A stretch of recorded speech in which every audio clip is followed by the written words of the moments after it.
This week on the Empty Netters podcast, we got a couple new members of the 50 Goal Club. We've got an all-out slugfest heavyweight battle going on for the Art Ross Trophy. We are going to debate some wild and wacky what-ifs. And the GMs got in the lab and voted on some new rules, so the chaos continues.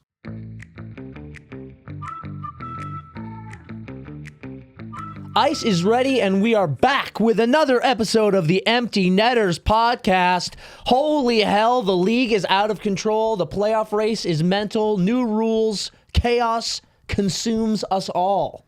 I can't be asked to do anything else except watch hockey from now till the cup is lifted. I have no other responsibilities, requirements. I'm sorry to everyone here. I'm sorry to my friends and family and loved ones.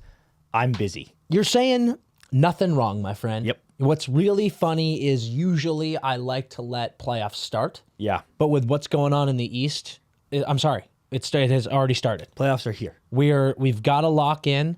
I think it's really funny how March shows up and our sports fan friends are like, dude, March Madness. Yeah. This is it's like basketball. And meanwhile, we've got a elite BCBU game going on for the Hockey East title, which was probably a national championship preview. Which I couldn't pay a bar to put on. We had an elite Big Ten matchup. Yep. With Michigan State. That was a crazy game. I think ended 5-4. What'd they call that when we were in Detroit? Remember, because we were in Detroit yeah. and they were playing that night, and it was called like the Battle and the something. I feel like Look that up. I'll look that up right now. It did have a cool name. I thought so. Yeah, that did have a cool name. But hockey is March, dude. Yeah, March Madness. March Madness is cool. That was actually fair. But there's so much cool hockey going on too.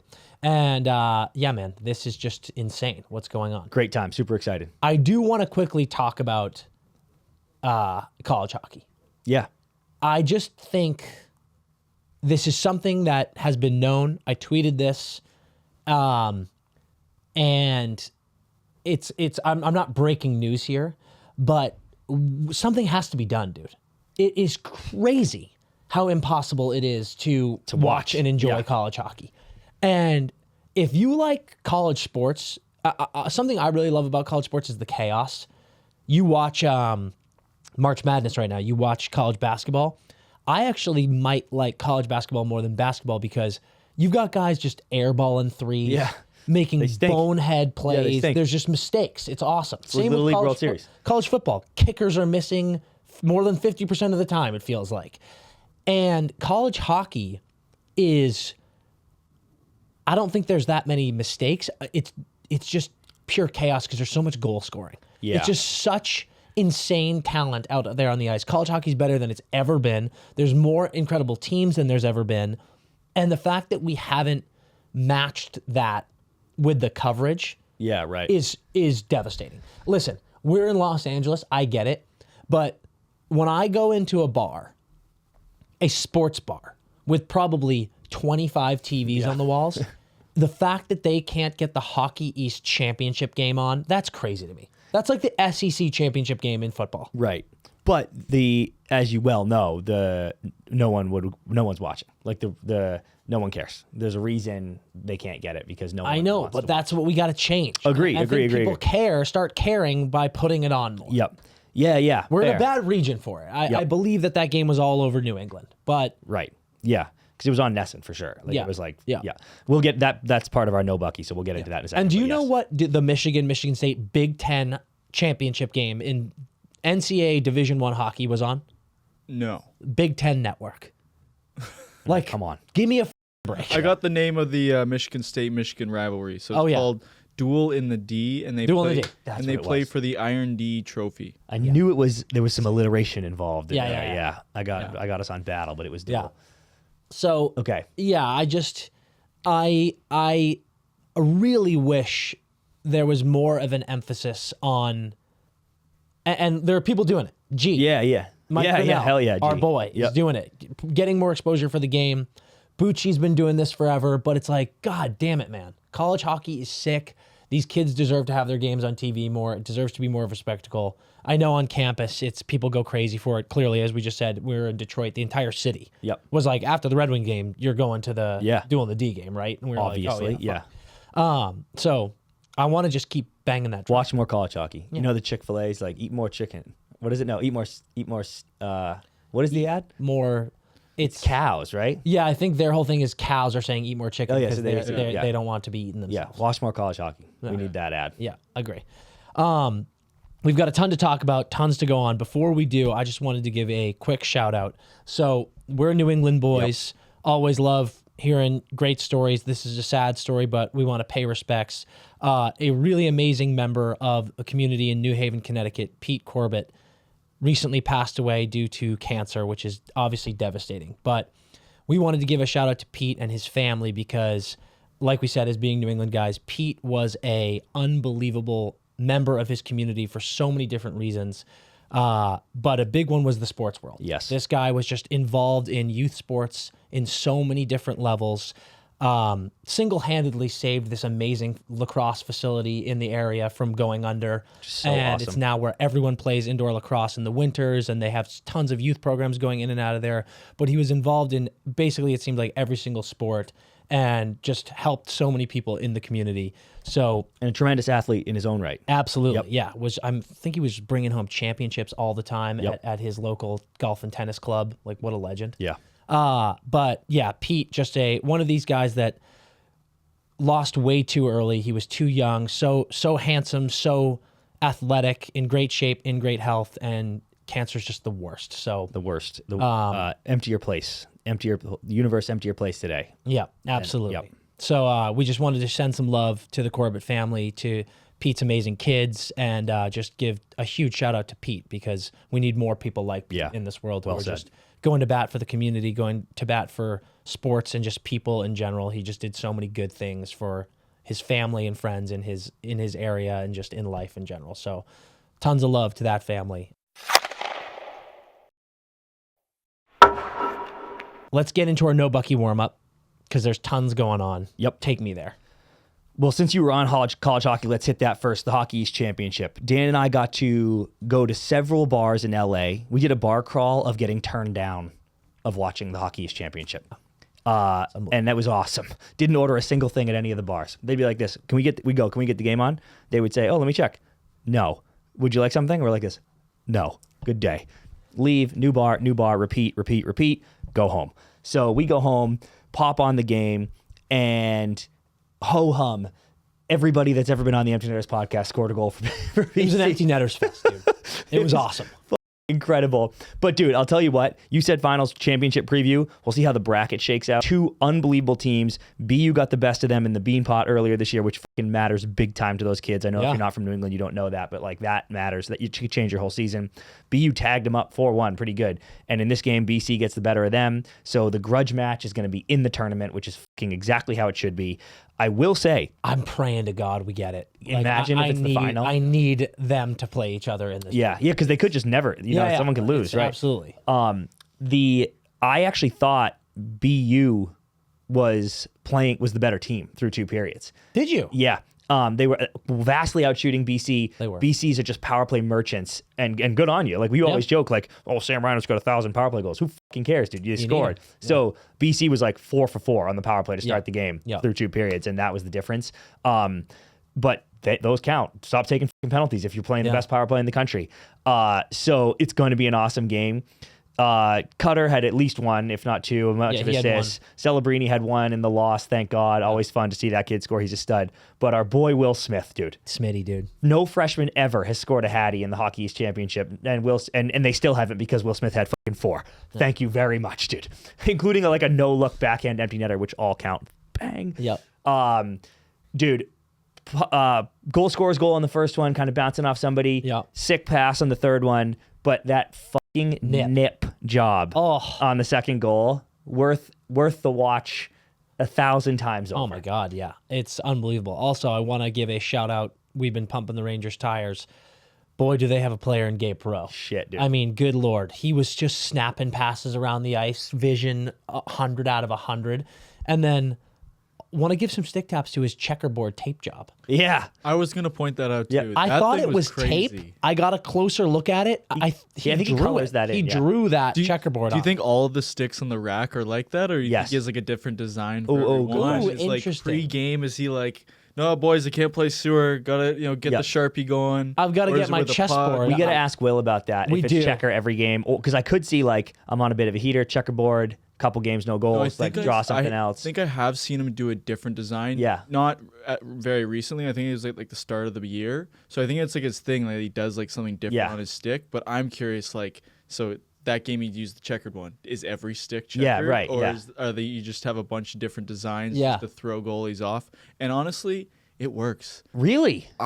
Growing up, I remember Interesting, Blake. seeing guys with different sticks, and it just can take your focus off of the puck instead of off the puck and onto the stick in that split second. So say a guy gets that quick pass in the slot, and then he's catch and release, shoot. That split off a checkerboard. Second, you might just be like, oh, what is that? It's just not what you're used to. So I think it actually does have an effect. Dude, that is funny because I have been I'm the biggest black tape guy on the bottom of the stick, and the white tape's become such a thing.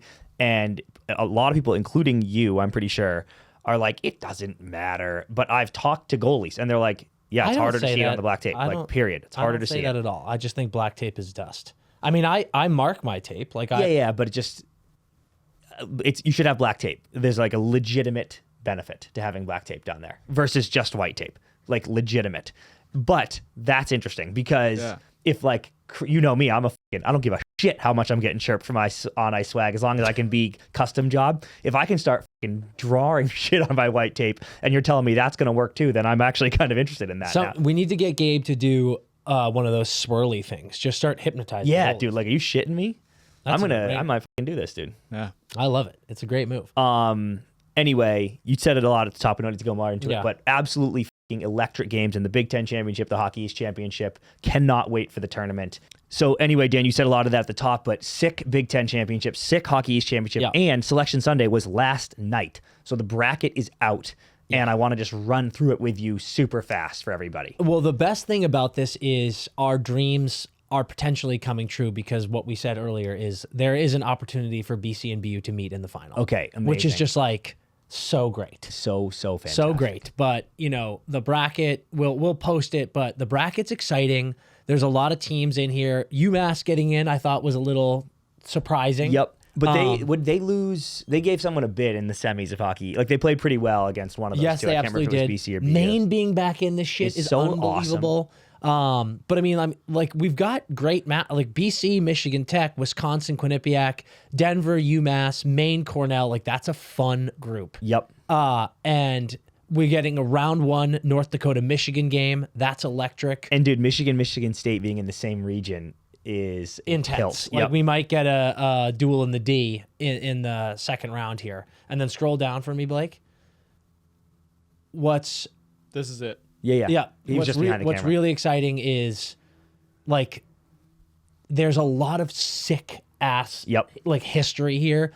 BU Minnesota round 2 is possible. Like, that would be electric. So good. What I think is really fun is a lot of cool matchups, a lot of great teams.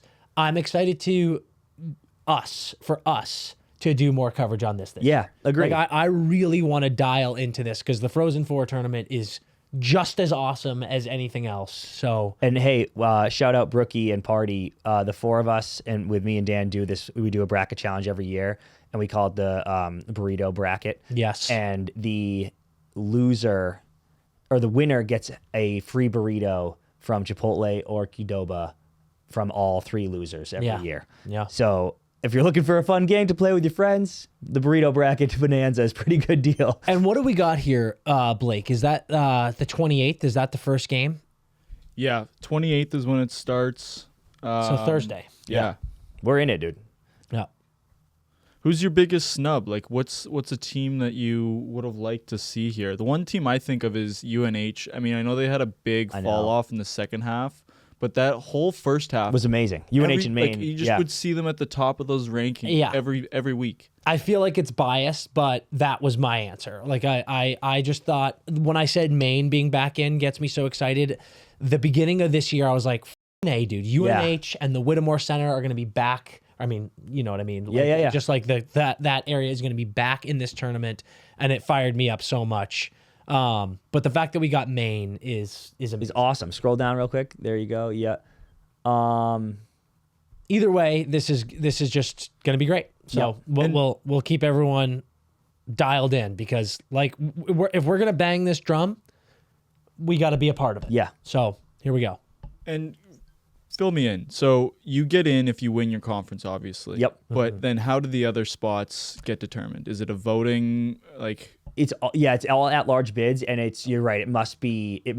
There's a committee, I'm sure, Gotcha. like this. And I don't quote me, but I'm sure there's a committee the same way there's a college basketball committee, same way there's a college football playoff committee. Like, you guys get in, and I believe it's not supposed to count how you do in the playoff in your conference playoffs unless you win it. So what I'm saying is, like, let's say you were a bad team in your conference, you get in as the last seed into the playoffs, and then you go on an epic run to the final but lose the final. If you won the final, you get an automatic bid. I believe they're not supposed to count that, though. They're not supposed to be like, well, that was sick. They're supposed to be like, you were horrible all year. Gotcha. You did not get your at-large bid. You are out. But everybody's a human being. So it's like, I don't know how you wouldn't weigh that in if you're like, I don't know, dude, they just ripped off, like they just beat BU and BC, they're in, you know? So it's always tricky, and always those bubble teams, and across all sports for this shit is really hard, because you're like, I'm sure there were really worthy candidates like UNH that are crushed right now.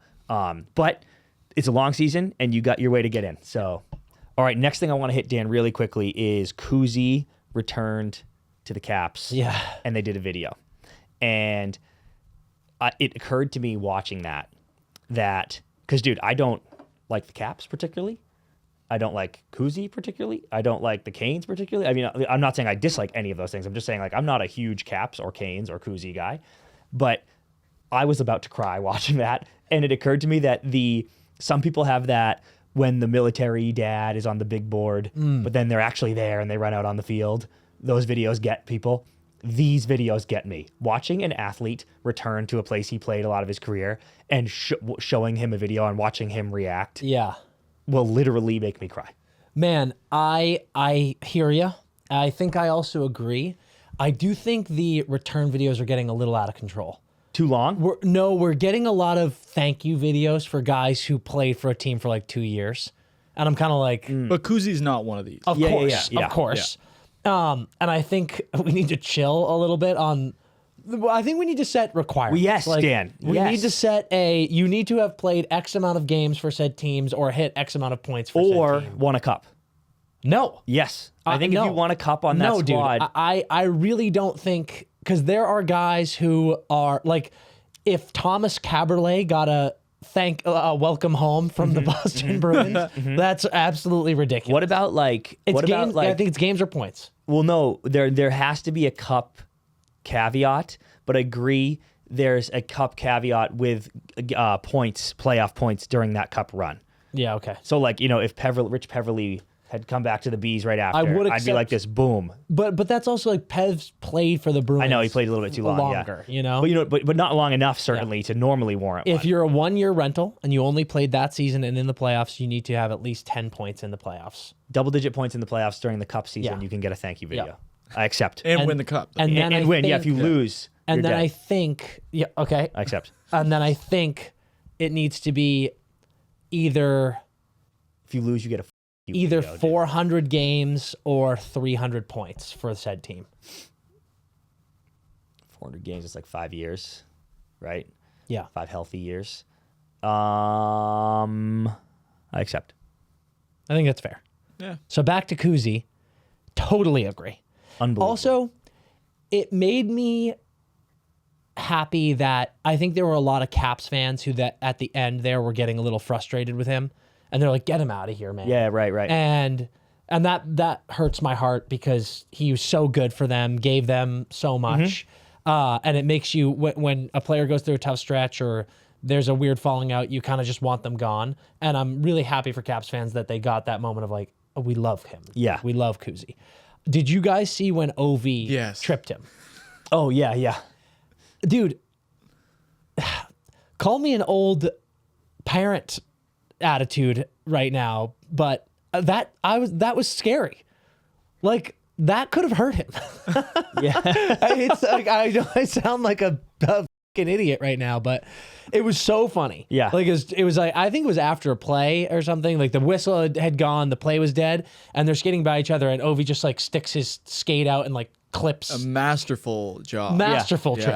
Yeah. Just clips him. Kuzi goes down and immediately starts dying laughing. Yeah. And they are like best friends. Yeah. So it was obviously all in good fun. I won't lie. There was a part of me that was like, what if that hurt him, dude? Like, Yeah. what if that like caught his knee weird and he like toe picked or like fell and, you know, he's doing something with his gloves and isn't paying attention and falls and hits his face or something. Yeah. I was like, dude, take it easy. Yeah. Like I feel killed like me. a little whack to the back of the legs maybe would have been a little bit better, or a little sack tap. Yeah. A little cup check would have been nice. My favorite part of the video was him when they did that like quick montage clip of him just of Kuzi just laughing at everything, like at press conferences and Cherry. I was like, God, dude, what a cool guy. Yeah. No, you love to see it. You're absolutely right. Like, those videos are so wonderful, and he just seems like such an amazing guy. Yeah. And it's good that the Caps got to see that. Awesome. That's cool. Okay, next we've got some upcoming rule changes from the GM meetings Yes. that Blake's gonna read us. I think it's hilarious. Before we even get into you reading them, I'd love to be a fly on the wall in these meetings. Yeah. Like, how does that happen? Is it you have to formally write it down, put it in, or do all the GMs get into a meeting like a town hall? It's like the Chad and JT, Chad Goes Deep guys. Oh, yeah, Like, yeah, dude. They go to a town council meeting, step up to the podium. Members of and the they're like, committee. members of the GMs Association. I would like to propose a rule Yeah, change. that's Like, how fucking hilarious. is that how they do it? Because I'd love it if it was like that. It's like on the spot. 'Cause you get 100%. GMs like, oh shit. Dude, those boys were on Rusty's and Willie D's pod, by the way. Oh, really? Yeah, Playdate pod. Playdate? Yeah, they do their thing that they always do, like words. What are these words? Phrases don't that sound don't right. exist. Phrases that don't Yeah. exist. But Chad and JT from Going Deep were on, and they just killed that. of So course. yeah, everybody check that out. By the way, when That's you have a sick. chance, they're on last week. IG, TikTok, the pod, everything. They're fucking hilarious. Love that. I could see you guys going up to young Gary Bettman and kind of modeling that same kind of style and getting your point across. I think dude. you guys could be pretty successful. I would convince Gary. Yeah. We could, if it were up to me. Yeah. If someone gets me in front of Gary, we will have 2v2 and then 1v1 Yeah. OT like that. Let's dude, go. next season. So I am curious how these go, but Blake, let's hear the rules. So yeah, just to clarify off the top, these are all proposed rules Yep. by the GMs. So these are approved proposals that are then going to the Board of Governors and Competition Committee. So these will likely be implemented next season, but still, some kinks to iron out. All right, so you read them out and let's give our quick knee-jerk vote. So these are kind of there was a couple There's a more, lot, but but yeah, these these are are the interesting. three kind of most interesting ones. Kind of going first, goalie warm-ups. So when a goalie is pulled for an injury, the goalie entering the game now has the opportunity to get a warm-up. So I don't know what that warm-up consists of, if they're just going to let him have 10 minutes to do goalie skating in his crease, if guy's going to drop out 10 pucks and we're going to do a horseshoe. Yeah. Like what's that warm-up look like? And like I just think that'd be funny to watch as a fan. Hilarious. Like you have 18,000 fans just waiting for the game to get back going. Meanwhile, you got Peter Kochekov just doing his glove blocker warm up. But this does not apply if a goalie's getting pulled. So say a goalie's getting yanked in the first period for shit in the bed. So it's only an injury. Yeah. Yes, it's only an injury or like a concussion spotter. So like I think the other night in the Pittsburgh game, Nedeljkovic got pulled for a concussion spotter. So Jari would have had the opportunity to get Catch a a warm warm-up. up. So again, it'd be funny to see what that warm Ready? up is. Yep. But 1, 2, 3. Great. I'm cool with that. I like too. the injury caveat. Dude, it's also like I would even hear the pull, which I'm guessing you might go down on that, but I would even hear the pull. Like in baseball, when a pitcher comes, like your pitcher sucks, you pull the guy, the relief pitcher not only gets some on the real mound, but has been warming up for 30 minutes. Like True. you guys are pro athletes. Like, it's healthy to like come in cold Yeah, as that's fuck true. and pull your groin. I'm like, let the guy fucking stretch for 10 minutes or 5 minutes, whatever. yeah, I'm kind of in the middle. Like even as a goalie, I'm kind of like, look, it's the role of a backup. You have to be ready at the drop of a hat Yeah. to go in the net and kill off a penalty or whatever it may be. I agree. Like, yeah, we don't need another guy getting injured. Yeah. So maybe to me, it depends on what that warm up looks like. Like if we're having a 10-minute, 15-minute ordeal, no way. Like fans are not going to want to sit through that, let alone viewers. That's an easy way to change the channel. Yep. I think again, it depends on what the warm up looks like and what it actually entails. Yeah. But I don't like it. Yeah, to be maybe honest. 5. I love that killer attitude I from agree. the goalie. 10 minutes is Blake. a good point. Like a 10-minute break from the game if you're watching on TV. It's it's not annoying, but you're kind of like 10 5, minutes. yeah. 5's good though. Yeah, even get- 5, like it's an easy way to switch to another game or another sport. Yep. Yeah, but you're getting a 5-minute TV timeout anyway. Fair enough. Yeah, like maybe there's a way that you can now move another TV timeout Yeah. to this slot. Yeah. And then Or- that clears things up. What we've talked about many times. I've said, if I were a company during the Super Bowl, for example, Yeah. I think I love the idea of buying ad space, buying 30 seconds of ad space where you're just showing the field. If I worked for Doritos, I would go at the Super Bowl. All of a sudden on your TV, it would just be the field. And it would be camera shots of the players talking to each other in between TV timeout. What are they doing on the field? And it would say, this 30 seconds of on-field action is brought to you by Doritos. And I think people would be like this. That is sick. Thank you, Doritos. So this might be a cool thing where you sell the ad space to someone that's like, This goalie footage of this goalie warm up. backup warm up brought to you by Bud Light. Yeah. Brought to you I by think New Amsterdam Vodka. It does create opportunities for like broadcast too to be prepared with like a backup segment Yeah. or Yeah. feature On that the they can goalie, just, even like you could have like shit about the backup. I think that's as long as far as the TV broadcast goes, don't cut to commercial. Keep the TV like that'd actually be interesting to watch. I want to watch the backup. I want to know warm-up. like do you have one designated guy too that's your warm up guy that's just like peppering shots Yeah. against the pillows? What's the deal? There's I like like a it. healthy scratch coming. No, from the it's locker Matthew. room. Matthews comes in and just starts just sniping your downing him. dumbass for 5 minutes, and you're like, thank you. Just teeing up one tees. That's so good. All right, next one. Now this one isn't anything special. It's pretty minimal, but no leg over the boards when you're waiting for a change. I think this was kind of lame. I love the look of like you have like an old school guy like Brett Hall, Yep. leg over the boards, waiting for that guy on the back check to come on the change, spring you on. And just to be on a clear, rush. a ref got hurt. Yes, Which is why this happened. A ref got hurt because he was like ripping up the wall, looking back at the play. Guy's leg was hanging. 1, 2, 3. Boo! Horrible. Horrible. So dumb. Ref, keep your head up. Keep your head up, dude. Shouldn't have been standing there. Also, I 100% agree. I am the biggest. I sit on the edge of the bench Same, almost dude. all game long. And dude, I do Like- this, bro. People get mad at me about this, but I don't give a I do this. When I'm like leaning on the bench watching, like my stick is like hanging over and I'm aware of it, dude. Like when a play is coming, I go like this. Like I move it. There's never once where my stick has clipped somebody because I wasn't paying attention. I'm fucking watching. If you do clip someone, though, you should get a bench minor. I agree.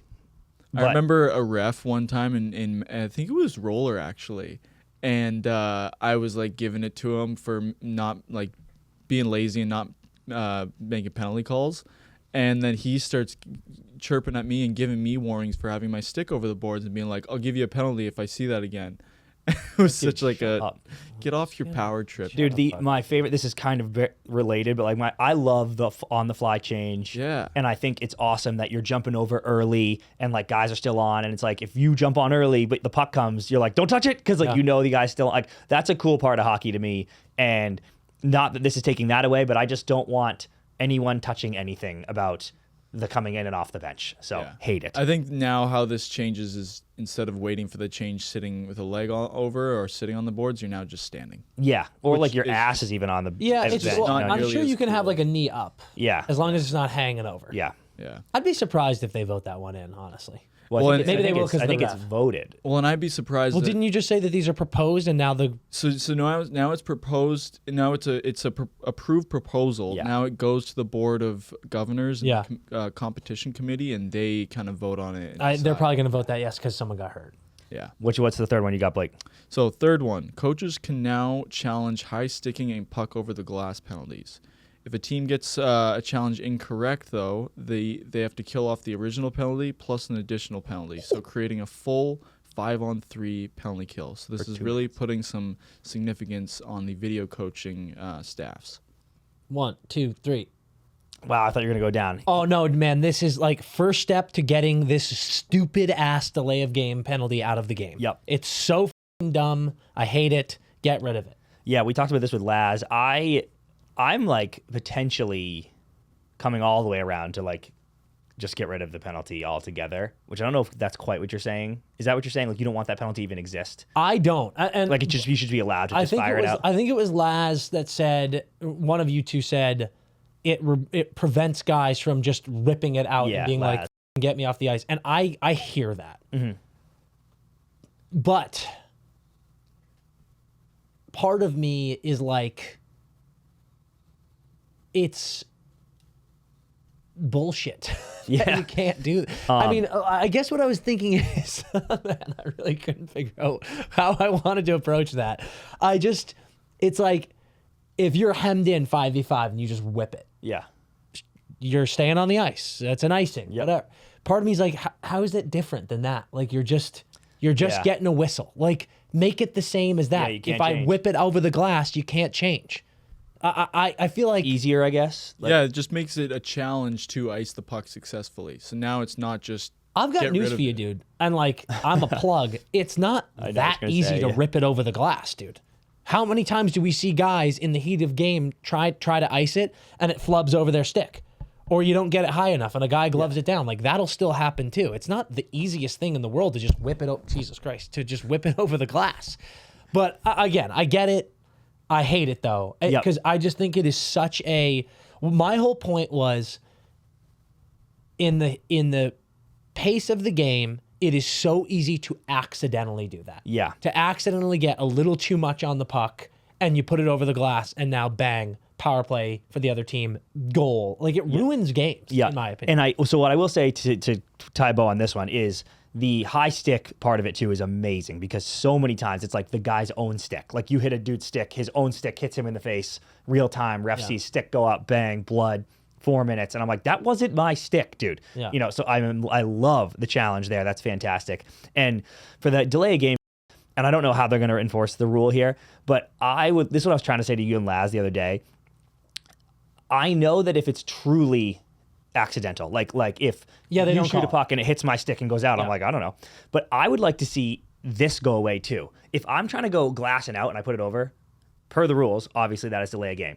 But sometimes, like, there's a puck in the air. Like, you know, me and a guy forward go at it together, and I swing at the puck in midair, and I hit it. I'm trying to hit it, but then it's like and goes out. They call that still, And I think that's And I'm bullshit. like, dude, I'm literally just batting a bait. What? Like, sorry, my incredible hand-eye accidentally flipped the puck over the f***ing glass, dude. Perfect So if that can go, example, Christopher. I'm like, yes, Perfect dude. example. And of I when don't it's even know stupid. that's what they're saying. They might still be calling that. I'm just saying, like, I f***ing hate that shit. So the more they can review intent, I'm into it. What do you think?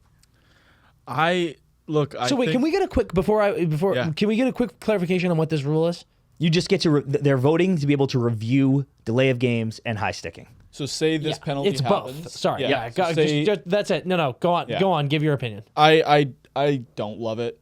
I think it's just adding more reviews into the game. Yeah. But then again, you know, we're already at the point where we're reviewing a lot of stuff, so you might as well review everything that will make the game right and better quality. So I'm kind of in the middle on it. But I think it's interesting now how it changes the dynamics of your video coaching team and how much more significance is put on them, and pressure though. Because Yeah, dude. you don't get one of these calls correct and you're in the ear of Sheldon Keefe or John Cooper and you get that call right, they're coming into that locker room intermission or post game and ripping you a new one. Yeah. Dude, if it's playoffs, because, dude, a power play can change the playoff series. If it's playoffs and your guy takes a high stick with 5 minutes left in a tie game in the third period, and you're like, we're about to lose now, but your video coach says, I guarantee it wasn't him, then you get it wrong. It's now a 5-on-3. Yeah. You've definitely lost. Dude, So, I'm going to Dan rant real Okay. quick.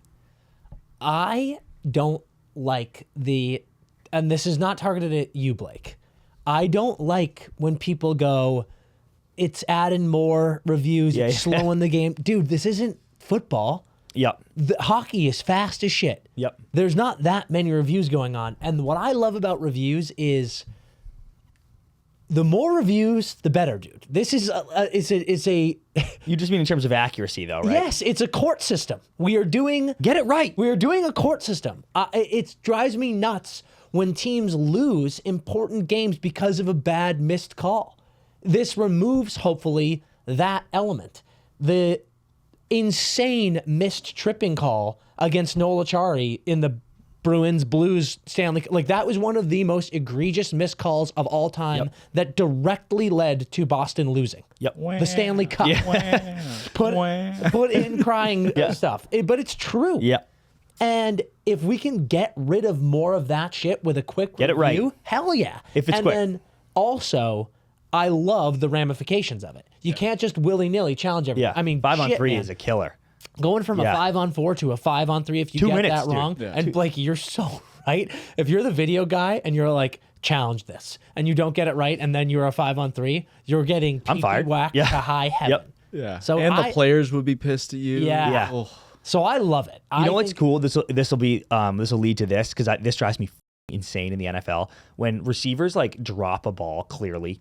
Like they dive for it, it slips out of their arms, it's on the ground, and the ref goes incomplete, and then the receiver comes running up to the bench like challenge, and it's clearly incomplete. I'm like, you are cut, you imbecile. Completely agree. So in this, it will be sick if like I flip someone's stick up, their own stick hits them in the face, and the ref's immediately banging me. It'll be cool to see players like looking at the bench like yo, like that was not me at all. Yeah. And if you're wrong, you're cut. But that'll be interesting. Yes, no doubt about it. Okay. So move on from the rule changes, but do Very we have cool. any more? No, those are the Oh, three big ones. No, those are cool. Okay, couple quick things here. The Art Ross race, dude. So I feel like Cooch has been winning it all year. And then the other day I said to you guys, I feel like I blinked and Nate Dogg is ahead of Cooch because he had 8 points in 2 games. Yeah. And I was like, God, that's what can happen. But, Cooch can come right back. I look at it today, Cooch back ahead of Nate, 123, 122. And by the way, ho-hum, as I told you in like November, Connor McDavid is 6 points away. Like, if he passes them, he is the MVP unanimously. Yeah. It's pretty insane. So I think the Austin Matthews conversation is over. He's not a part of this race. No. No, and Actually, I guess I have to say No. yes because he could still get 70, and my stance was if Yeah. he gets 70, so I have to say yes, but I hear what you're but saying. even with that, even if he goes nuclear in these next 12 games or whatever it is, he's out. Even if he gets the 70. It's so crazy how many guys get 100 points now. Yeah. And I love them. Yeah. These two guys have just been nuclear all season long. Trading blows. It's truly Yep. unbelievable to watch. I want to give flowers to Panarin and Pasta because they are both Yep. carrying. I mean, the Rangers are unbelievable. The Bruins are unbelievable. Yep. They're a point away from each other. They're both President's Trophy contenders, blah, blah, blah, blah. But I think both those guys have just been carrying the weight for their respective teams in astounding ways. So Yep. giving them their flowers. But these three guys are just doing insane things. And I want Cooch or Nate Dogg to win it. Yep. I predicted Nate Dogg a while ago. I still think it's Nate Dogg because Plus 31 to plus 6. I just look at that. But I'll tell you what, dude, it is hard to make a case against Connor McDavid. Especially if he does 100 apples. Their team was just in last place, and he is about to have 100 assists on the season, and he has dragged that Edmonton Oilers team to legitimately having a chance at winning the Pacific. When's the last time someone had 100 assists? Yeah, Dan. And they're not going to win the Pacific, but They were, as of yesterday, they were 10 points back from first place in the Pacific with 3 games in hand. yep. And we did this whole thing Yeah, last week, but it's like, holy shit, man. And This dude, guy has gone to another level of, I said it with Bobby. yep. I think Connor gets it now. Yeah, right. I do. I love the fact that he has 26 goals. Like people were pissed at him for not scoring enough going into last year. So Yeah. he said, get here 63 on your and head." Zach Hyman has 50. And it's like, I love This what year he this guy realizes is he gets doing. more people This involved. is my favorite version of Connor McDavid. Yeah. And it's not even close. Because it's like, last year he was scoring at will. Yeah. This year it feels like when he gets that highlight reel goal, when he splits 4 defenders, it's when they're in a tie game. Yeah, or they're yeah, down yeah. 1. And I'm like, oh, dude, he's figured it out. Yeah. Like, I think Connor has unlocked killer Connor. Yeah. And Which is funny because we said that last year and now it's even more insane. yeah, 100 man. apples? So, last player, I want you to guess who the last player was to get 100 apples. Dude, I think it's fucking like- obvious. Oh. Oh, Wayne? Yeah. Wayne. Yeah. Yeah. 11 times in his career, Yeah. he has had over 100 assists in a regular season. Last time He did it 11 times. 11 times in People his career. still don't get Yeah. how good Wayne was. In last time he did it was 90-91, and he did it in 89-90 and in 88-89. So three years in a row. straight years. So 91, 91 is the last time someone had 100 assists in a season. Holy. And Connor's getting 91, dude. Yeah. Like, he's doing it. So That's actually the most interesting race of the season. I don't care about Austin getting 70 goals. I don't care about Cooch or McKinnon getting 140 points, 130 points. Connor getting 100 assists is, I think, the coolest story. And do you think if let's say he doesn't close that delta and finishes like 6 points behind them still, like they finish with 140, he finishes with 134, but he has 100 assists, don't you give it to him anyway? Yes, that's what I said. I was saying my picked Nate Dogg. I want Nate Dogg or Cooch to win because I want it to recycle. But I 100 even apples. right now, I think it's hard to not give it to Connor. Yeah. Because of what he's done for this team. Yeah. He was playing subpar per his standards. The team was terrible. Yep. They made a coaching change. They've been the best team in the league since. It's very hard to, and he has 100 assists. It's insane. very hard to not give it to him. And what's crazy is I really love the take of it should go to MVP for your team. Like, are you the most valuable player for your team? I really like that being a factor in it. That's why I keep saying Larkin deserves votes. I truly believe that. The difference between the Detroit Red Wings when he is not in the lineup is absurd.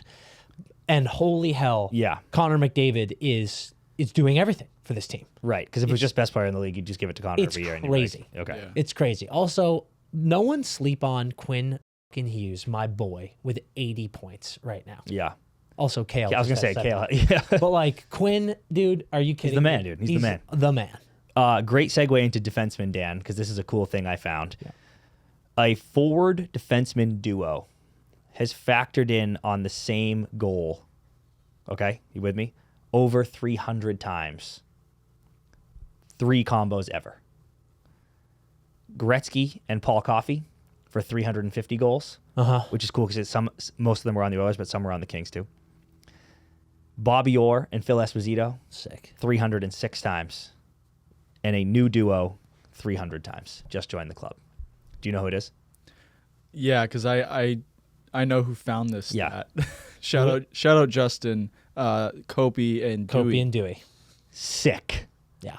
Like that, those boys have been doing that for a long time. Yeah. And they got 2 cups, and they're having this cool mini. I don't know how long they're gonna play, but like, I'm glad what's happened to the Penguins didn't really happen to them, and they did retool on the fly, and they've been in the mixer. And I don't know if they'll win another before they retire, but I'm sure it's been fun having these playoff battles with the Oilers and shit. But what a cool shout out, Justin, because what a cool stat. That is some pretty sick fucking company to be in. It's unbelievable, man, and it's brought me so much joy. I've been going to bat for it all year long on all the social channels. I love it when lists come out like that list we went over with Wish. Yep. Where it's the players voting on who are the best position players in the league, and Dewey was up there. And a lot of people are like, whoa, Dewey getting a lot of respect. And I'm like, yeah, put respect on his fucking name. And the season that he's had this year is nothing short of phenomenal. Yep. It is all-star stuff. And it's just great when a player like that, I don't want to say shuts everyone up, reminds everyone is the better word. Yep. Reminds everyone of how unbelievably elite they are. It's like, this is a Norris Trophy winning, 2-time Stanley Cup winning, elite, all-time generational defenseman. Absolutely. Who is still doing it at 34 years old.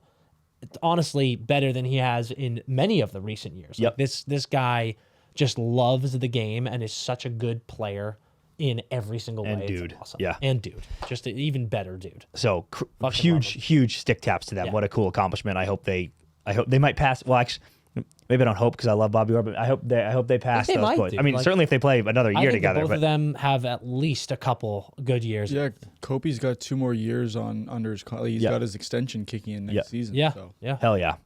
Okay, 50 goals. I want to talk about this real quick. Yes. So far this year, you've got Matthews, you've got Hyman, and you've got Hyman and Sam Reinhard have hit 50.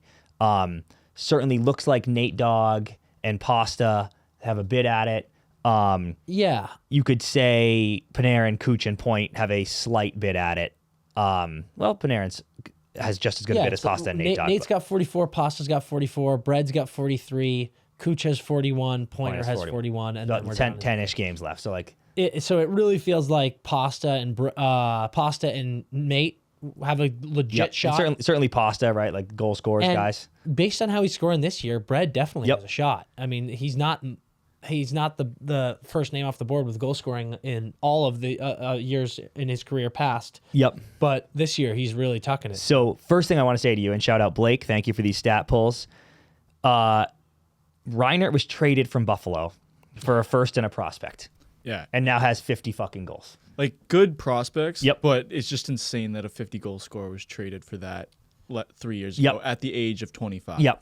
2021. It makes you nervous about the Middlestat trade. Yeah. Oh yeah. You got a elite player in Bowen Byram back, but there was a lot of Buffalo fans who his name was in the mixer, and people were like, "Please don't trade him." Yeah. And then bang. So A 2021 offseason, Zach Hyman not re-signed by Toronto, $5.5 million by 7 is the deal he gets. It's just brutal. in 50 my goals. opinion, this one is worse. Oh, because I Hyman was completely good agree. for you Yep. guys. It was And unreal. And not bringing him back, especially when you look at the hole in that position on Yep. the Leafs lineup, is like, what are you doing? I mean, like they've filled it this season with Domi and Bertuzzi Yep. and Nyes, but like it's more of just like what could have been. Yes, dude. Like, and 5.5 million for Zach Hyman that's almost a bargain contract, and that was signed on a July 1st opening free agency day. Yeah. Like that is ridiculous. I mean, it's the best contract in the league, Yep. It's right? insane. Like, It has to be one of the best. It's so frustrating.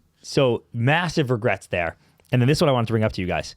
At the end of last season, okay, 96 different players have ever scored 50 goals in a season in the NHL. It's happened 205 times because guys have done it more than once, Yep. obviously, but 96 players have ever done it. Now 98 because Hyman and Reinhard had never done it. Matthews had already done it. yeah. Of those 98, how many do you think only did it once? Um, Like 80 or 70? I bet it's high. Yeah. I bet it's like, I'm going to call it 64. 50.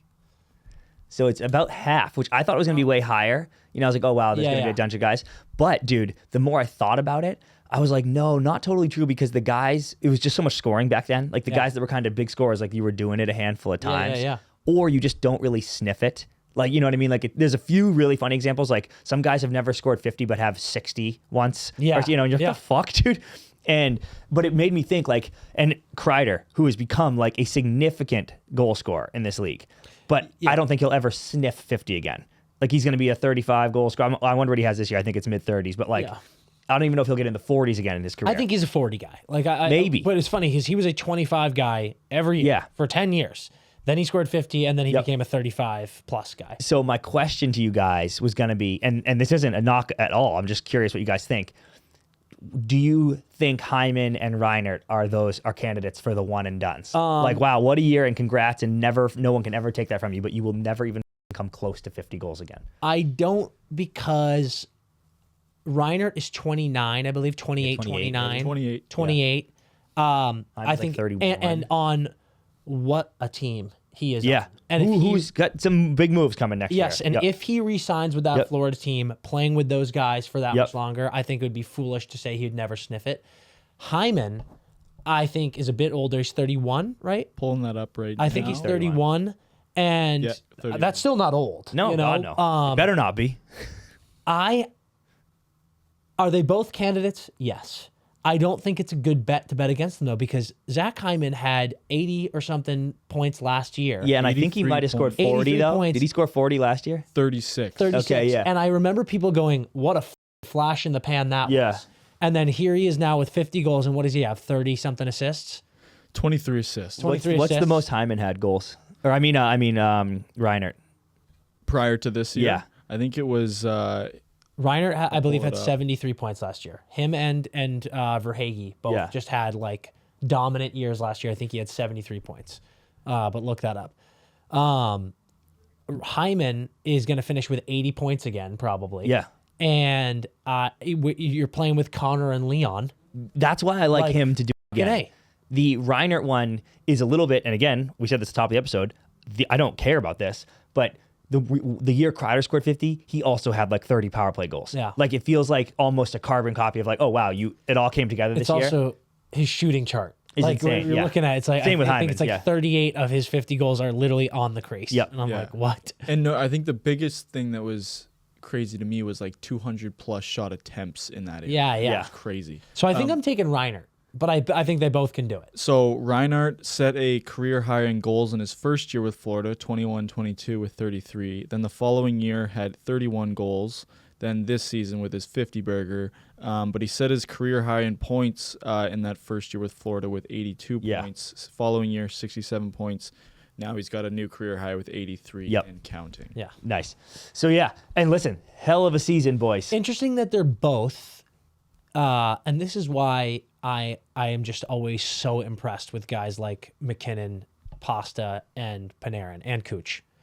Interesting that Hyman and Reinhard are both 50-goal guys and have 30 or less assists. Yeah. What is Reinhard has 33 assists or something? Yeah. Like they're both those like very Goal guys, top-heavy yeah. scorers. Pasta and Nate Dogg and Kuch are out here being like, I'm going to score 50 and I also have 50. Yeah, and if goals. Nate I'm Dogg like, and Bread get 50 this year, that'll be two more new faces. Like those are guys also chance for the very first time. exciting to see Bread.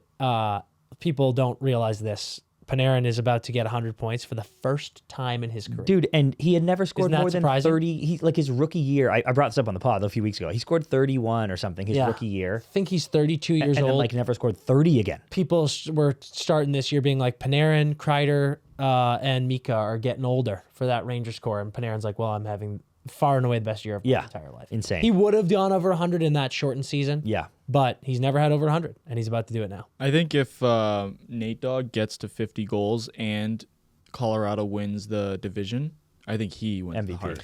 Yeah. It was my pick a long time yeah. ago. I think Yeah, so I guess that's the race. Nate Dogg to 50 and McDavid to 100. Okay, let's strap the buckets on, get into some Yes. hot ice. yeah. Blake, can you take us through this first topic, please? Yep. So we got a tough topic here. Just first off, want to touch on the passing of Chris Hyman. Was a longtime NHLer. Played. He passed away at the age of 52. Played 782 regular season games in the NHL. Won a Stanley Cup in '96 with the Avalanche. So yeah, it's tragic. Yes. Tragic passing. it's horrible. Not easy to talk about. It adds to the laundry list of players who have been played this type of role in the NHL and then post-career have passed away due to symptoms relating to CTE, because obviously CTE is it can't be diagnosed till post-mortem, so you never know until they're gone. And Simon's family has admitted that Chris has struggled with symptoms of CTE in his years ending his career. And I think the one thing that sticks out to me is the comments that the NHL made literally a day and 2 days after the passing. Bill Daley was quoted as saying the science is still lacking in regards to the NHL changing its views on repeated blows to the head and the connection to CTE.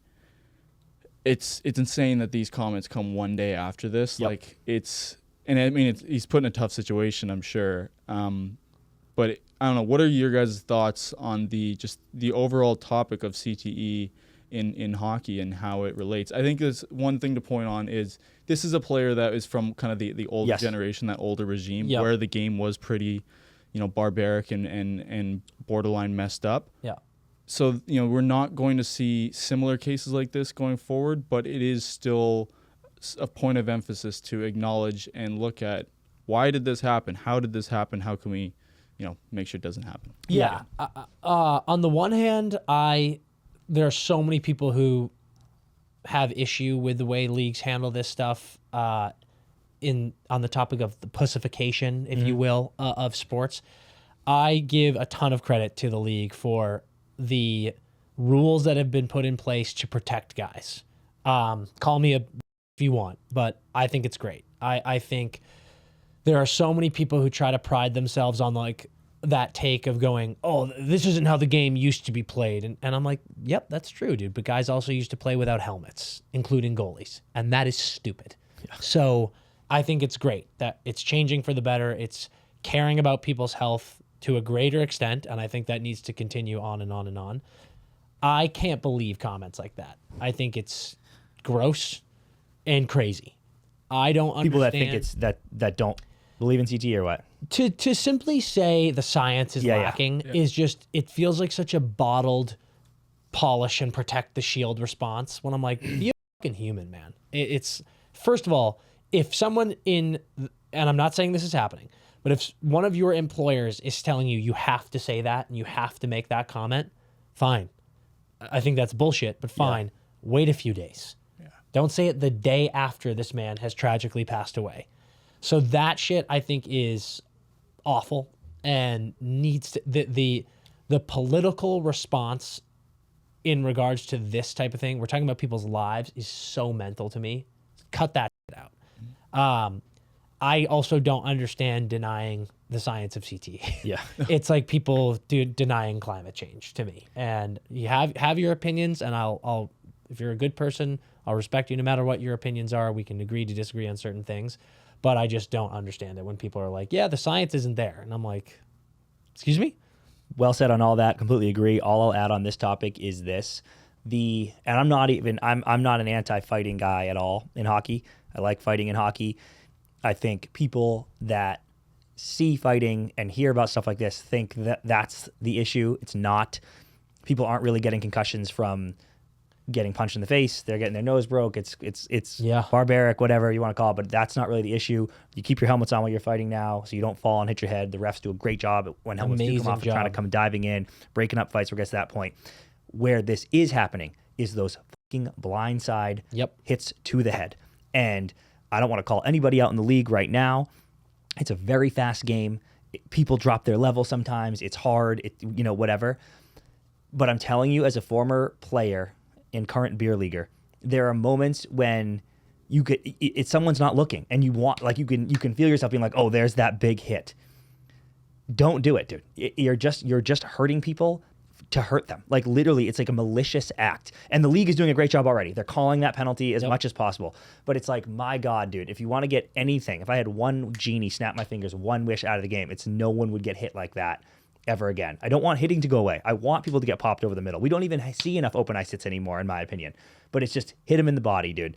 Football, in my opinion, is going to be fucking gone in 15 years or different than we've ever seen it, because it's just like people are dying, dude. It's ridiculous. It's like fucking Coliseum. We go watch these people beat their brains in, and I'm like, are we paying for this? This is insane. I don't want hockey to get to that point ever. And I'm so sorry this stuff was happening. It was happening more in the older generation, but it's not gone. And we need to keep pushing it that direction. And I will, just to add on to that, also well said, sir. I will call people out right now, and I'm not calling out the player. I'm calling out the dialogue surrounding it. Matt Rempe, the Nate Bastian hit. Well, and the Siegenthaler. Yeah. And I'll get to that. Yeah. The Nate Bastian hit. New York Rangers fans going, keep your head up, buddy. Go yourself. Yeah. Like, I'm saying that to your fucking face right now. Go yourself. Because if you want to have that attitude, sure. But at the end of the day, and I don't think Matt Rempe did this intentionally, that was a targeted hit directly at his head. That is stupid. You're absolutely right, Chris. It's because you know how easy it is to throw a hip check there to get a little bit lower. I don't care how tall he is. Or don't do it. Yeah, dude. Like, I know you're trying to make a difference, but it's also make a difference not in an illegal way. And kudos to the league for plays like that, him getting tossed out, and then the horrible Siegenthaler elbow getting thrown out. Like, that's what you need to have happen. I think he's a fun player. I think he's figuring it out, and he needs to keep figuring it out. But not to target Rempe. It's targeting the dialogue around it. People being like, dude, like, you got to keep your head up, or, it's not his fault. I'm sorry, it is. Mm-hmm. Like, that's something you need to learn as a player. And I couldn't agree with you more, man. Being physical is such an important part of the game, and I don't think it's ever going to go away, nor should it go away. But look at how many great, effective players there are in the league who use their physicality incredibly well, who have never been suspended. Yeah. Or have been suspended once. And they just lay great hip checks. They lay great body checks where they're not targeting the head. And I do hope that we get to a place where that wires cross itch in certain players when they see a guy coming across the middle with their head down of going, oh, I'm going to murder this guy. I hope that goes away more personally, because it's a beautiful game, and I don't think guys getting their heads ripped off is part of the beauty. Yep. Personally. Okay. Last thing, just to touch on that, is I think the NHL has done a good job in progressing their post-career treatment of players and how they take care of their guys. And there's been a lot of fighting done by the NHLPA to get these kind of practices implemented. So just want to see more of that and more care, whether they were a fighter or not. Yeah. There needs to be a program and a kind of a curriculum set in place that, okay, when an NHL player retires, what are we putting them through to set them up for a successful post-career? Because I think there's too many guys like this where it's just like, oh, they're a pro athlete, they're done, they're on their way, all right, we don't need to worry about them. Like, they are still your entity and your asset. Like, Chris Hyman passing away, yes, he's not playing for an NHL team, he's not working for an NHL team, but it still reflects on the NHL. Yeah. So I think we'll love to see more progression on that and 100%. See where it goes. It's just it's something starting as simply with just a better support system of knowing that you're not going to be left out in the cold. Yeah. So the more progression from the league on that, the better. That's awesome. Absolutely. Let's have a little bit more fun. Yes. And play some what happens when, what happens if. I love it. And Dan, Blake's got some fun questions for us I know right he here. does. Yeah, so first one. So these are kind of just like little hypothetical situations that we're kind of setting up and trying to put our genie ball together and look into the future. So what happens when the Kings lose to the Oilers in the first round for the third straight year in a row? What happens if the Oilers lose in the first round? Because we likely hypothetically think if those two face off, we think the Oilers are going to win. So what happens when they hypothetically This win? might be my favorite one that we're going to do because this one is the most bombastic in my opinion.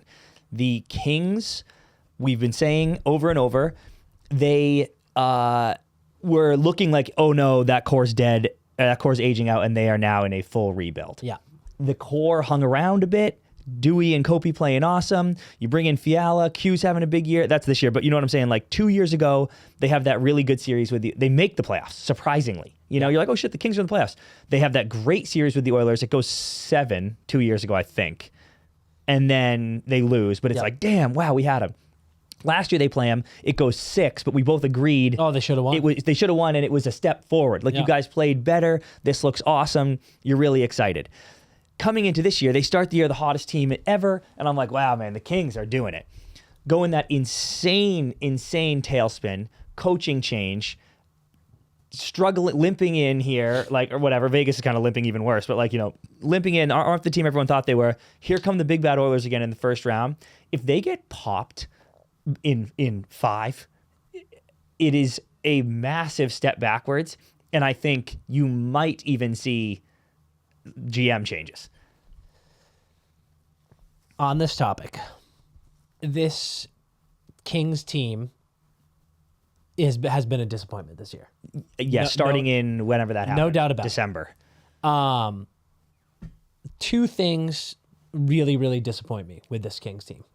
One, everyone felt that if the goalie situation gets better, this Kings team will step above the Oilers. Yep.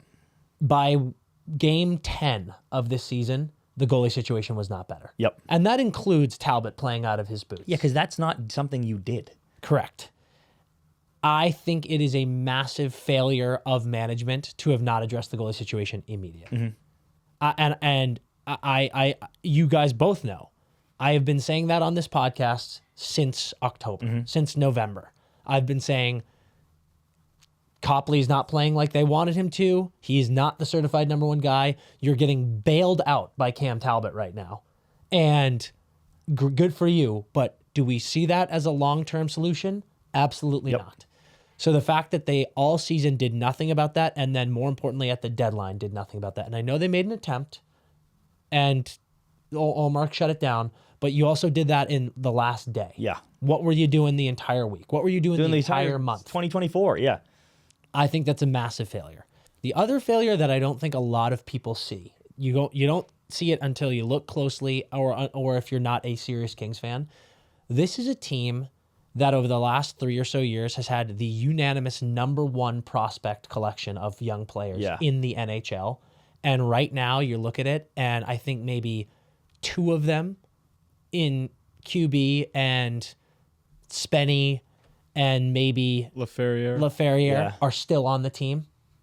The rest have been traded away, and the assets back have not been performing. I want to give stick taps to PL. Last 20 games has been much better. He's playing close to a point per game in that stretch. But there's just been management failures across the board. And even losing a first round last year to the Oilers again, like you said, I felt better. I thought they progressed. The vibes going into the season with that big PL trade, everything was just buzzing. And to be getting a season like you're getting from Dewey, from Kopi, and just have these little failures holding this team back, I think, agree, you never want to see it, but I'd be surprised if there aren't some big changes. Let me ask you let me just ask you both this, and then you weigh in. If the Kings finish the season strong, they don't catch Edmonton, but they finish the season strong, go to the first round matchup, split the first 2, split the next 2, lose 5, win 6, and lose game 7 in Edmonton in overtime. And it's like every game is a 1-goal game, and they give the Oilers a f***ing fistful. I think everyone survives. I really do. Yeah, I agree. I think everyone would survive. Losing in 7 to this surging Edmonton Oilers team is so honorable, especially. And I'm kind of like all's forgiven for me almost. I'm like, well, you guys are you're okay. I think everyone on the team would survive. I think there would be still some changes within management. I don't know if that is the GM or people underneath him, around him. But my biggest question in the offseason is how much does QB ask for, and can they find a way to keep Matt Roy? So Matt Roy's Matt Roy is gone. I think Cube gets 7.5 a year. Yeah, I think over 8 would be would be a rich request from him. Yeah. And I'm not saying a team wouldn't do it, but he's RFA, so they're not in fear. No one's gonna offer sheet him.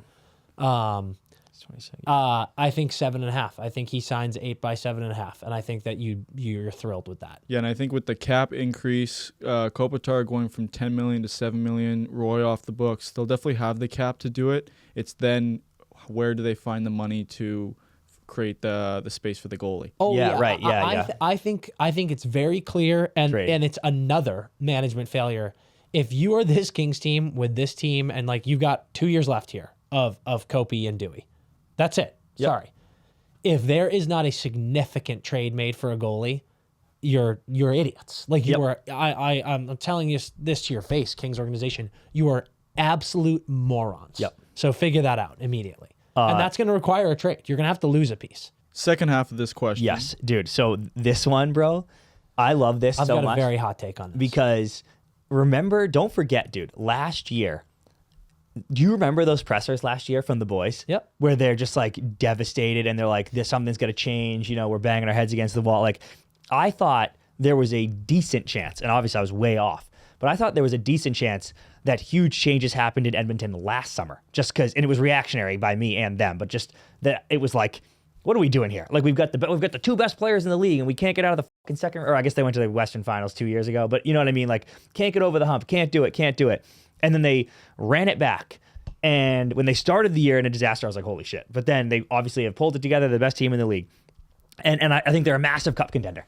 If they lose in the first round to the Kings, bro, the Oilers are going to look so different next year, you won't even believe it. And I'll let you maybe lace out some specifics in your hot takes, but this would be like 2024, 25 NHL altering if they lose in the first round this year. Yeah.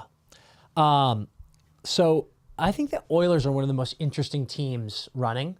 You have it pulled up, but if you look at their situation, they've got a lot of guys that are out of contract next year. So like they've got moves to make, things to do.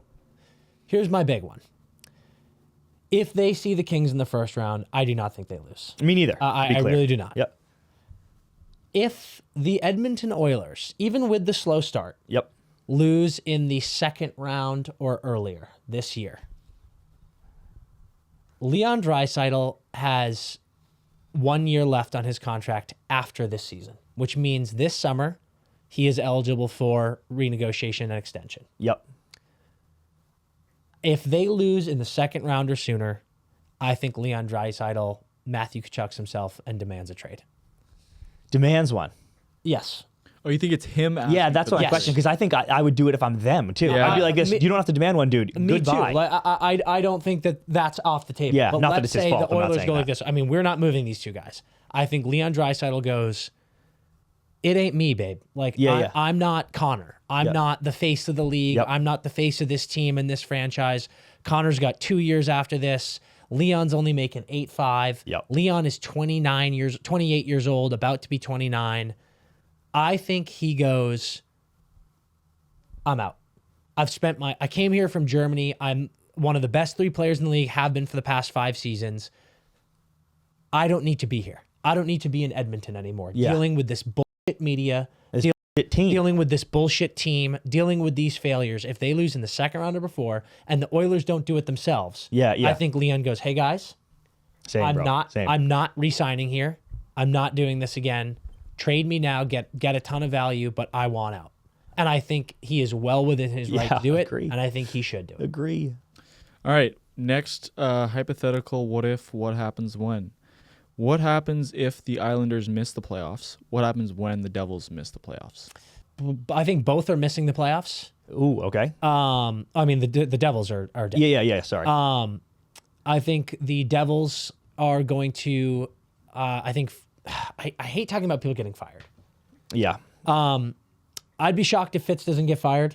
Personally, I felt the same way about Lindy. Lindy obviously got fired. I'd be very surprised if Fitz doesn't get fired. I think the Devils are missing the playoffs, and then I think all the trade rumors we heard about sending very significant pieces for a starting goalie is going to happen immediately. And if it doesn't, you're idiots. All I'll say there is, I think Fitz. Man, tough. But what I was gonna say is this: I think Fitz actually will be gifted this summer to do those things you just said. And part of me is like, that's insanity based on how poorly, in my opinion, the very same man handled the trade deadline that just happened. Yeah. So I'm like, why would you give him the tools to f up another huge trade window? However, I do think he was being held in very high esteem coming into this year. So it's almost like this season's been a melt, but they had a lot of injuries. The deadline went poorly, which is on him, but I'm almost like he has one more. That was your strike. Yeah. And let's see what happens. And if they do shit over the summer and they come in and suck next year, he will go for sure, in my opinion. But I think he does get a pass through this summer to try to be like, yo, because I almost think his pitch was like, dude, I tried to get in. I tried to get Markstrom. I tried to get whatever. People were being stingy at the deadline, or Ullmark shut it down. Give me the summer to make my moves. Yeah. And this team will be ready next year. So I think what happens when the Devils miss the playoffs, they should be embarrassed, which they already are. I know disaster. that. Fitz is on the extreme hot seat and has this summer to fucking fix it. And I hope, genuinely, because I like that team, that guys like Jack in that locker room and Bratt and the boys use it as motivation to be like, yo, we got kind of on our own shit coming into this year. This is what happens when you get cocky. I'm not saying like that's why they miss playoffs. I'm just saying like, wake up, dude. I think it's okay to say that, Chris. I like the I think it's a huge slap in the ass. Yeah. I think it's a huge slap in the ass. I do think they got cocky. Yeah. I think they got cocky very visibly, and I think that there's things that we don't see. But I think this is a big wake-up call for them. I think it's going to be very good for this young core. The big thing for them is I really hope they hire a good coach, like a long-term coach. I hope the Kings do that too. I hope they go, no more of this turnaround and kind of the like, oh, this is an interim guy, but we're going to give him. I hope they hire a coach that they're like, we want this guy to be our coach for the next 10 years. The Islanders, Yes. I'm looking at I that think right now. nothing happens. Just a question on the Devils. If there's anyone in that young core, because you're going to go trade out for a goalie, you got to trade out a significant piece. Yeah. Who from that core are you trading if someone from that core has got to go? I think you can get a starting goalie with moving a first-round pick and Holtz or Mercer. Mercer. Yeah. So that's And he's great. I'm not saying even that's sure easy. I consider those guys as part of this core. Like they're 22 and 21 or both 22. How old are those guys? Yeah, both 22. Both 22. Like, those are great young pieces. You don't want to lose them. Yeah. But if you get a starting goalie for it, you're more than happy with that. Yeah. So I think the big thing is to try to hold on to Hughes and Nemec. Like those are Yeah, your- exactly. there's no planet where those two get traded. So to me, if you move a first and Holtz and Mercer, one of the two, Yeah. I mean, absolutely, you can get you can get an Olmark, you can get a you can get a Markstrom, you could get a Saros, like it's no doubt. The Islanders, I think nothing happens. It's weird because I don't really get why they were not great this year, but at the same time, like they're kind of where I expected them to be. The Flyers is the big outlier. No one expected this from the Flyers. I think no one's really expecting this from the Caps right now, how they're surging. They should be better. Sorokin is having an off year. Absolutely. I think that's hurting them. They've had a lot of defense injury issue. Lou, I think Lou's big thing is like Lou does nothing. He makes no trades. He makes no moves. Well, he made a big move last year. Like he put his chips in the table and he got Bo, and Bo's been fantastic. Yeah. So him doing nothing this year, I think is annoying. I'm sure Islanders fans were annoyed because you look right now at the state of the league and you're there, like, man, we could have we could be doing what Washington's doing right now. I think nothing happens. I think Lou getting fired this summer would be like, wow. But you know. Yeah, I don't think there's any chance Lou gets fired. I think he should get fired. Yeah. I think they need some new blood in there, and like his stamp pat. I just don't love his style. Like he needs to. Yeah, to me, it's like you bring in Patrick Waugh, and like that's Lou's guy. Yep. Like I just don't think They're definitely riding that out. because they're not going to fire Waugh. Yep. No. So I don't think you fire Lou because Waugh's like, I came here because of Lou. So I think Islanders fans, you're stuck with that combo. if And you like it or Islanders not. fans give me a lot of heat because I'm always like, I don't think they're very good, but I don't. And because like you go back 5 years, conference semis, conference finals, missed playoffs, lost first round. And they didn't even deserve to get in last year, in my opinion. I don't think they deserve to get in this year either. And similar to my Devils take, I almost think it helps you to not get in. A, you get a slightly better draft pick, and B, you don't feel good. Like I don't think you should want to feel good after this year if the Islanders like, hell yeah, we're a playoff team. You want to feel like this. Come on.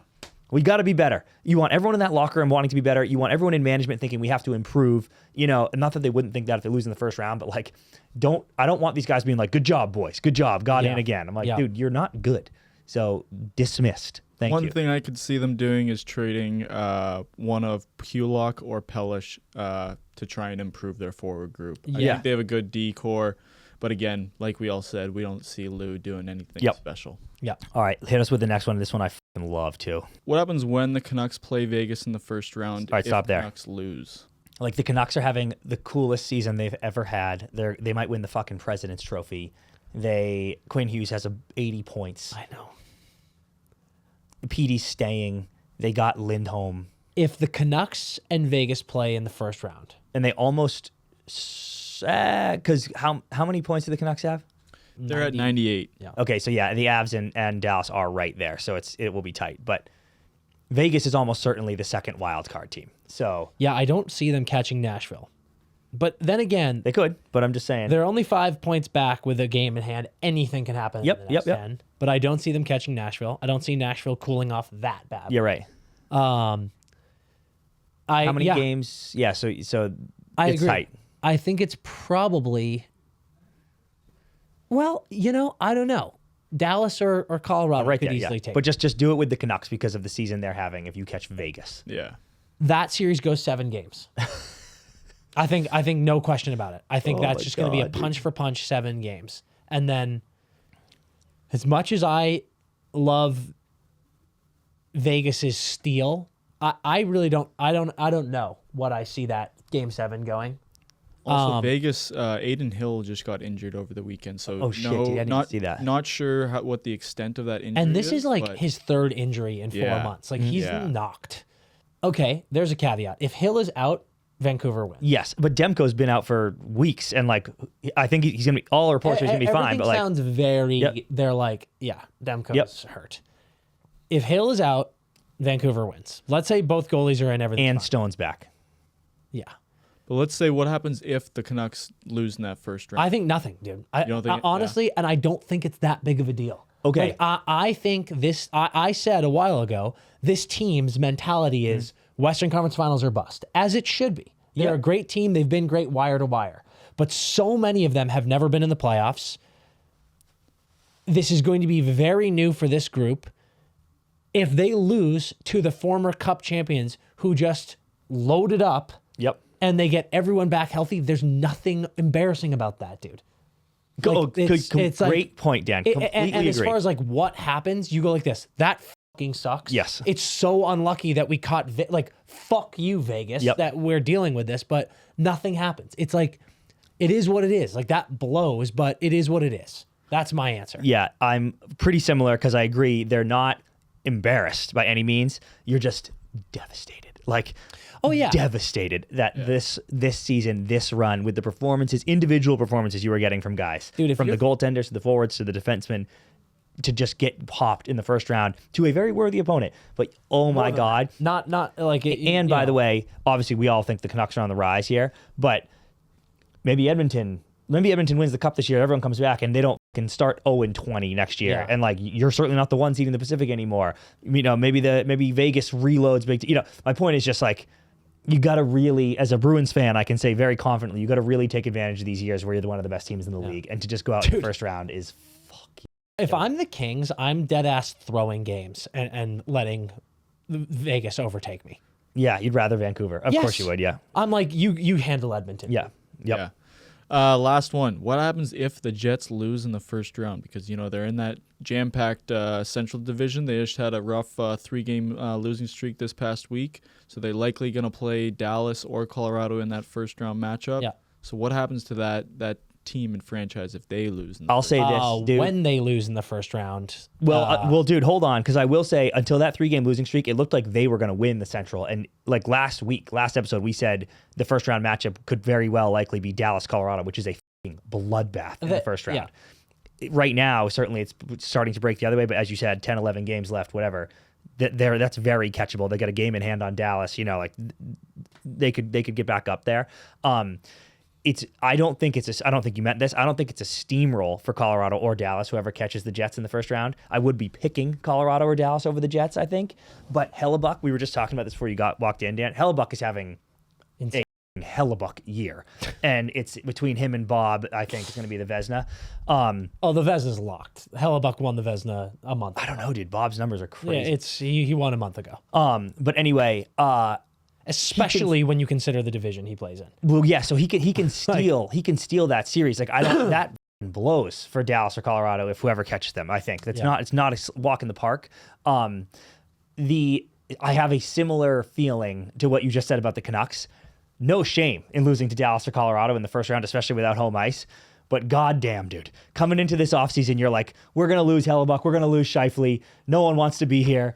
And then you kind of like you bring in some really cool guys in the PL swing. Yep. Then you go Hellebuck re-signed, Scheifele re-signed, Hellebuck having a fucking unbelievable year, Scheifele having an unbelievable year, Toffoli coming in, Monahan coming in, Kyle Connor should have scored 80 but he got hurt. But I'm like, hell yeah, boys! And I'm like this, and buried by Dallas in the first round. I'm like, dude, you have got to be kidding me! Such a killer. So to answer your question, what happens? This is also a nothing. Like, it just sucks. And this is where I hate the playoff breakdown, because yes, are we getting insane matchups in the first round? We sure are. Yep. But you're also losing the best teams in the first round, just like last year. And it's fucking stupid. I don't like it at all. And it's just a bummer, dude. Like, when you have a team right now when you have a division with the Central and your first 3 teams have 97, 97, and 93 points, it's just a shame that 2 of those 3 have to play each other. Yeah. Like, that's crazy, in my opinion. So, God, yeah, I flip-flop on it so much. I do think I would rather just the 1 through 8. You guys know I always pitch like 1 through 16. Like, I don't give a shit about East-West anymore either. Just like fucking best team plays the worst team. But here's a move they could get in front of this offseason. So say they do lose in that first round, whether they lose or not in the first round. Kyle Connor, after this season, will have 2 years left at 7.1. He's 27 years old right now. Will probably be 28 when that new season starts. Do they look at trading Kyle Connor? No. But Dan, hear me out. That guy, I can almost guarantee, is not re-signing long-term in Winnipeg. fair. Do they play another season with him, which could totally make sense, be another competitive team, have another good year, then look at trading him. But if you could trade him this offseason for a piece that comes back. A good piece because you have control, contract control. You're getting Kyle Connor for 2 full years under contract at a decent number, at a really good number. I think that could be a move they could look at. It's similar to the PL one. They know that guy's not going to be re-signing long-term with them. Well, why do you say he's not re-signing? And the reason I bring this up is because we were saying the same thing about Scheifele and Hellebuck just this past season. Yeah, fair. So, I hear you. And if there's a PL situation where he's saying stuff that I haven't heard yet, and he's like, oh, I'm fucking gone, then absolutely you do it. But I don't know, man. I look at the Jets and how sick they are, and they just re-signed their unbelievable center and their Vezina-winning goalie. And I'm like, if I'm Kyle Connor, I'm like, we have a chance to win a cup here. If you're happy there, you're staying. Yep. Again, if there's stuff that I don't hear about, I don't know. But I'm saying I don't even sniff moving that guy unless he has explicitly said, I am unsure about re-signing him. Right. Because before Scheifele and Hellebuck, I would have been completely on board with this of no one wants to play in Winnipeg. But I think they shut that down. Both of those guys were like, nope, we're here. And they signed friendly deals. Yeah, true. So I'm kind of like what if it's, they have a conversation with him. And again, so this is pure speculation. He has not came out and said, oh, I hate Winnipeg. I don't want to be here. I want to play for this team. None of that has been said. This is purely speculation. Being an American player, playing college hockey, just don't see him wanting to play his whole career in Winnipeg.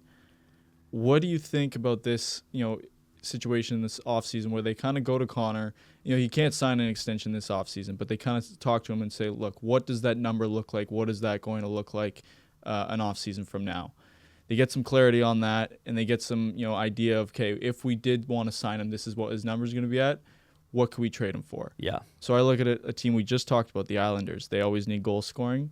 A swap of something like Pulock or Pellich for Kyle Connor, and it's probably the defenseman plus something else for Connor. Yeah, it has to but be. Some swap like that where it's a team that needs offense trading with the Jets that needs all the help they can get. They're not going to sign those premium free agents. It's just not going to happen. Yeah, which is kind of why you're saying the Jets aren't. The Jets aren't. Yeah, which is kind of why I'm like, keep him. Yes, obviously keep him. Yeah. But it's more of if you could get another core piece back that is wanting to be there. Yeah, I guess my thing is with Scheifele and Hellebuck and your other core, your window is now. Yeah. That is the other point. I would not want to move Kyle Connor for a Dawson Mercer, for example, a young guy that's going to be great in 5. I'm like, no, he's great now. He's a 50 goal scorer now. Yeah. Why would you move that? No way. I wouldn't move him for borderline any return within reason unless he is I am fucking out of here next year. Mm-hmm. So there you go. Yep. It'll be interesting, though. They'll have an interesting offseason if they get bounced in the first. Guys, by now you know that we have partnered with BetMGM this season, and it is without question the best online platform to make all of your bets. And we are entering the most exciting time in the hockey season. The playoff race is out of control. There's important games night in and night out, and Stanley Cup playoffs are right around the corner. So you want to get on BetMGM and get into all that action. And even better, BetMGM is currently doing their bet insurance promotion, up to $1,500. So if you bet anything up to $1,500, if you win, enjoy it. Get all those winnings. And if you lose, BetMGM will put the losses back into your account. It is an absolute no-brainer. So get in on all this action, download the BetMGM app and use promo code NETTERS, NETTERS, and enjoy every single pick that you could ever want. And we're going to be throwing you winners all day. Probably some losers too. But listen, we're trying. It's the best, and BetMGM is the best way to do it. Gambling problem? Call 1-800-GAMBLER, available in the U.S. Call 877-8-HOPE-NY or text HOPE-NY 467-369 in New York. Call 1-800-327-5050 in Massachusetts. 21 or older only. Please gamble responsibly. Call 1-800-NEXT-STEP in Arizona. 1-800-BETS-OFF in Iowa. 1-800-981-0023 in Puerto Rico. First bet offer for new customers only, subject to eligibility requirements. Rewards are non-withdrawable bonus bets that expire in 7 days in partnership with Kansas Crossing Casino and Hotel. See BetMGM.com for terms. U.S. promotional offers not available in D.C., Mississippi, New York, Nevada, Ontario, or Puerto Rico.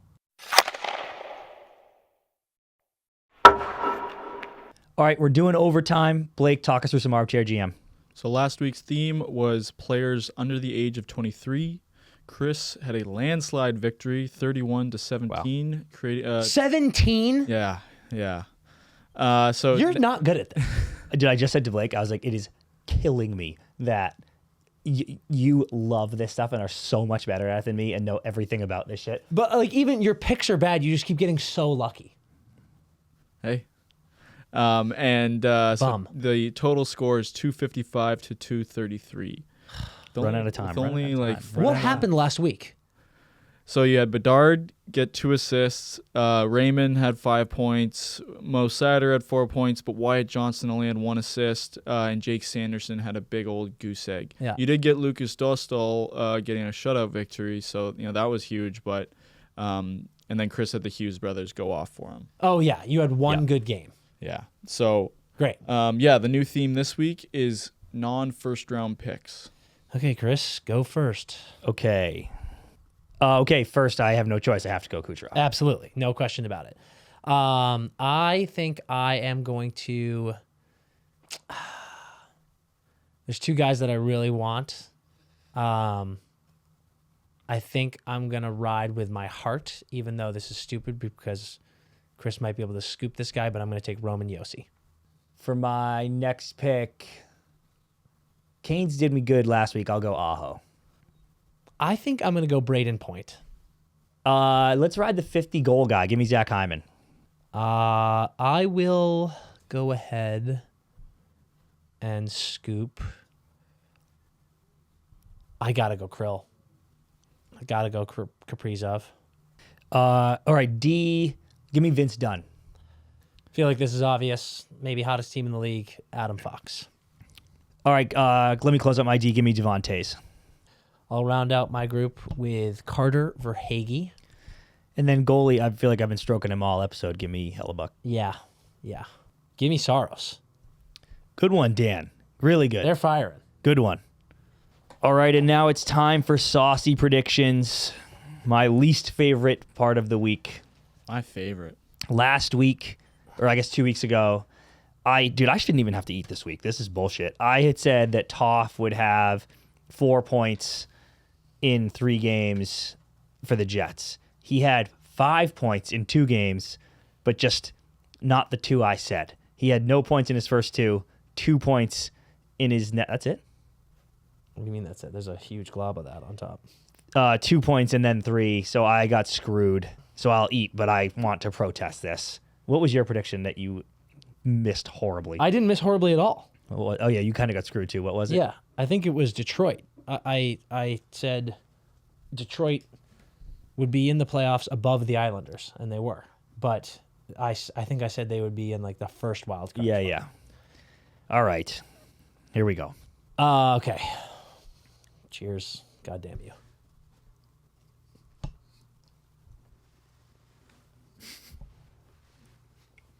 Just massive bites, too.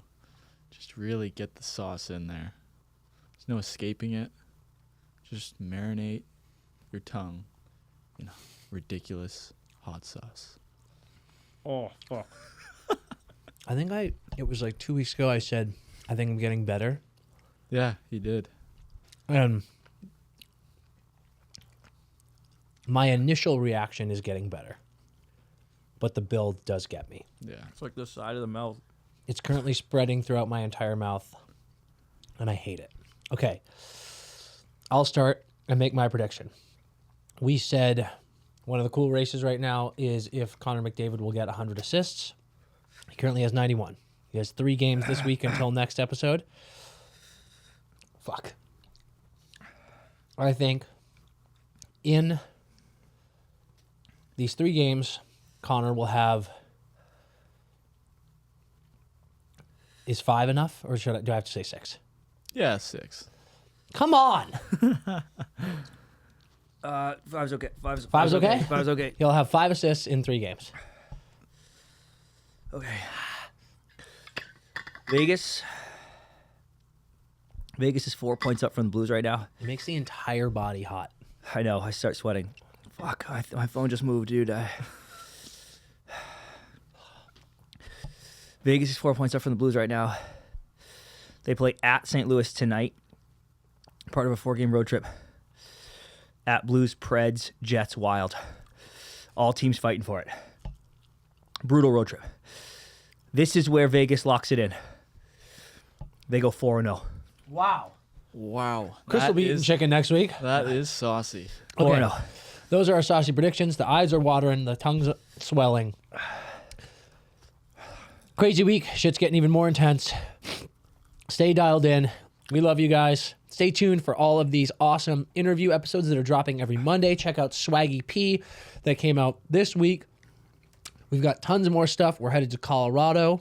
Eye emoji. Gonna have some Avalanche coming on. Exciting stuff coming up. Subscribe to YouTube. Subscribe to the YouTube, guys. If you listen to the show, hit subscribe. A lot of you are listening and you're not even subscribed. Just hit subscribe to YouTube. We love you guys. Until we see you next time. Skate hard.